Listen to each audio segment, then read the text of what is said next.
నేరస్తుల్లో ఒకడు అంటున్నాడు, మొదటివాడు, నువ్వు క్రీస్తువు కదా, నువ్వు రక్షించుకోయా ప్రభువా, మమ్మల్ని కూడా రక్షించు పనిలో పని అంటుంటే, రెండోవాడు చాలా గొప్పవాడండి. రెండోవాడికి ప్రసంగం లేదు, రెండోవాడికి బోధ లేదు, మారు మనసు పొందండి అని పాటలు లేవు. సీను చూస్తున్నాడు, యేసు ప్రభు అని ఎలాగ ఇబ్బంది పరుస్తున్నారో చూస్తున్నాడు. యేసుక్రీస్తు వారు గురించి విన్నదేంటి, కబడుతుంది ఏంటి అని కళ్ళ ముందు ఆయన ప్రదర్శింపబడుతుంటే, ఆయన మరణానికి వెళ్ళిపోతుంటే యేసు ప్రభు అని చూస్తున్నారు. రెండో దొంగ ఏమంటున్నాడు తెలుసా?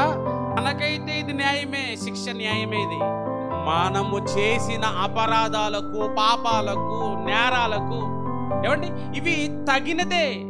ఈయనైతే మాత్రం ఏ తప్పు చేయలేదయ్యా, ఏ తప్పు చేయలేదైనా. అంటే రెండో దొంగకి ఏమనిపించింది? మన బ్రతుకు బాగలేదు, మన పాపలు కనుకనే ఇదిగో మనకి శిక్ష పడుతుంది. కానీ ఈయన ఏ పాపము చేయలేదు. అంటే పాపపు జీవితాన్ని జ్ఞాపకం తెచ్చుకున్నాడు రెండో దొంగ.